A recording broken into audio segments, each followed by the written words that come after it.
એક સપના હોય તો એક તમારું અંતિમ સપનું કયું? કારણ કે મારું વારંવાર ઈચ્છા હોય કે અંતિમ આવું હોવું જોઈએ એમ. તો આપનું એક અંતિમ સપનું શું હશે? ભારતમાં વસતા હોય એટલે મને ગૌરવ સાથે કહેવું પડે કે ભાઈ શિક્ષણ વ્યવસ્થા છે ને એ સમાજ વ્યવસ્થાનું નિર્માણ કરે છે અને સમાજ વ્યવસ્થા એ શિક્ષણ વ્યવસ્થાનું નિર્માણ કરે છે. બંને એકબીજાના પૂરક છે.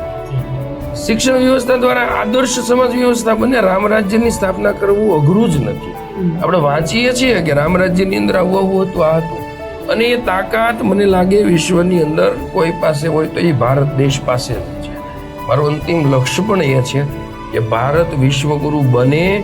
ભારતની સામાજિક વ્યવસ્થા છે એમાં જે કંઈ દૂષણો છે એ બિલકુલ શિક્ષણના માધ્યમથી દૂર થાય અને વિશ્વને પથ દર્શાવી શકીએ. હાલમાં એવું હવે આપણને ખ્યાલ છે કે એવું ઘણી બધી ઘટનાઓ બને છે આંતરરાષ્ટ્રીય સ્તરે કે જ્યાં ભારતનું માર્ગદર્શન લેવામાં આવે છે.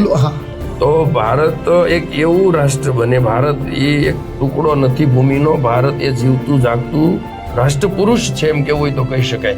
વિશ્વની અંદર માતા કહીએ છીએ, ભારત માતા એક જ એવી છે કે ભારત માતા કહી શકાય છે. અહીંયા પ્રકૃતિનું પૂજન થાય છે. ચંદ્રને મામા કહીએ, સૂર્યને દાદા કહીએ છીએ.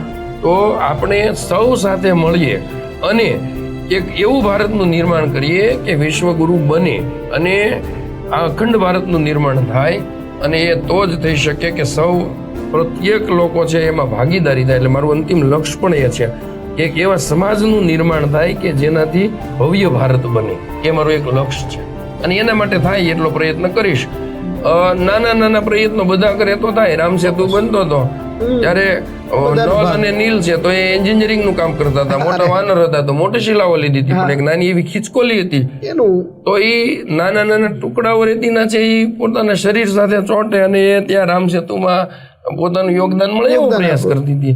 એટલે બધા પોતપોતાની રીતે આટલો પ્રયાસ કરે. ઘણી વાર એવું થાય કે હું એકલો શું કરી શકું. મારે સૌને કેવું જોઈએ કે સૌથી મોટી નબળાઈ આપણી એ છે કે હું એકલો શું કરી શકીશ. હું કરીશ તો આમાં કંઈ લાંબો ફેર પડે એવું લાગતો નથી, પણ બધા જ એવા વિચારે કે હું એકલો નહીં, હું કરીશ એમ બધા જ કરશે તો મને નથી લાગતું કે ભારતને વિશ્વગુરુ બનતા કોઈ રોકી શકે. એટલે આપણે એ કરવું જોઈએ. મારું અંતિમ લક્ષ્ય પણ એ જ છે. નાનકડો